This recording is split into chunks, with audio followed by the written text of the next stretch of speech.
Pemirsa, terima kasih Pian masih bersama kami. Berita selanjutnya, Mahabarakan. Bawaslu Provinsi Kalimantan Selatan menggelar evaluasi pengawasan pemilu partisipatif yang dihadiri Bawaslu Kabupaten, Kota, BEM Perguruan Tinggi, serta pemantau pemilu dan kader pengawas pemilu yang tergabung dalam SKPP di Hotel Arya Barito Jalan Haryono MT Banjarmasin Tengah, besokan Rabu 8 Mei 2024. Bawaslu Kalimantan Selatan menggelar evaluasi pengawasan pemilu partisipatif yang dihadiri Bawaslu Kabupaten Kota, BEM Perguruan Tinggi, serta pemantau pemilu dan kader pengawas pemilu yang tergabung dalam SKPP di Hotel Arya Barito Jalan Haryono MT Banjarmasin Tengah, besokan Rabu 8 Mei 2024. Evaluasi ini untuk mendorong serta meningkatkan pengawasan partisipatif di Provinsi Kalimantan Selatan pada pemilihan kepala daerah serentak yang akan dilaksanakan 27 November 2024 nanti. Kegiatan yang dibuka Koordinator Divisi Pencegahan Parmas Wanhumas Bawaslu Kalimantan Selatan, Tessa Aji Budiono, serta dipandu Kabak Pengawasan Wanhumas Supriyanto Nor, menghadirkan 2 orang narasumber, yaitu mantan anggota KPU Kalimantan Selatan Edi Ariansah, serta akademisi ULM Taufik Arbain. Publik atau masyarakat itu yang melibatkan diri menjadi pengawas. Formulasi telah pengawasan bagaimana yang kita lakukan ketika menghadapi masyarakat yang pragmatis dan transaksional. Koordinator Divisi Pencegahan Parmas Wanhumas Bawaslu Kalimantan Selatan, Tessa Aji Budiono, Waitakoni Prima TV memadahakan kegiatan ini untuk mengajak elemen warga, yaitu pemantau pemilu dan kader pengawas pemilu, untuk bersama-sama mengevaluasi kinerja pengawasan partisipatif di gelaran pemilu 2024.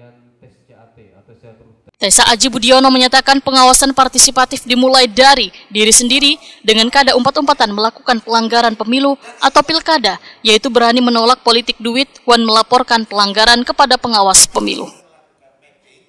Secara umum pengawasan partisipatif itu artinya adalah bahwa masyarakat itu sama-sama ingin mengawasi pemilu atau pilkada. Artinya sama-sama mulai berani untuk mencegah terjadinya pelanggaran pada pemilu atau pilkada. Misalkan dimulai dari diri sendiri untuk tidak ikut-ikutan melakukan pelanggaran pemilu atau pilkada, mau atau berani menolak politik uang. Dan ketika ada pelanggaran, kami juga berharap tidak segan-segan untuk melaporkan kepada pengawas pemilu terdekat. Kalau hasil evaluasi dari pemilu ini yang harus diperbaiki dan ditingkatkan di pilkada, permasalahan yang paling aman. Nah, itulah yang akan kita ambil dari kegiatan pada kali ini. Artinya hasil evaluasi itu apa saja. Namun secara umum kami melihat bahwa adalah partisipasi masyarakatnya akan terus kami galakkan. Jadi artinya kami tetap ingin kembali mengajak kepada masyarakat untuk sama-sama mau mengawasi pemilu dan tidak segan-segan untuk melaporkan kepada pengawas pemilu terdekat ketika menemukan ada pelanggaran. Mantan anggota KPU Kalimantan Selatan Edi Ariansah berharap Bawaslu harus memaksimalkan melakukan pengawasan partisipasi, berkolaborasi dan berjejaring, sehingga semakin banyak orang berpartisipasi, maka semakin kecil pelanggaran pemilu. Ini menjadi poin penting sebagai instrumen. Salah satu daya dobraknya adalah untuk mencegah terjadinya bullying, kegiatan-kegiatan yang mengganggu terjadinya pemilu yang demokratis. Kalau masyarakat dilibatkan lebih banyak, maka potensi yang menimbulkan persoalan-persoalan hukum pemilihan itu akan semakin sedikit. Pak, terkait personel pengawas itu sendiri, Pak, gimana Pak ke depannya?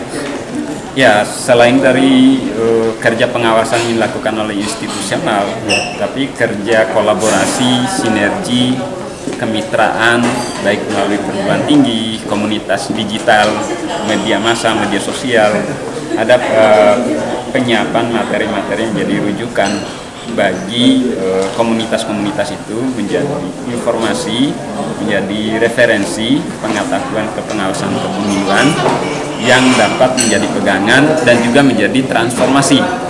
Nah, ada agen transformer pengawasan pemilu, mungkin di lapisan pengawas di pemilih milenial, pemilih generasi Z, kemudian di komunitas perempuan, komunitas petani, buruh, dan kelompok-kelompok marginal ataupun kelompok masyarakat lain.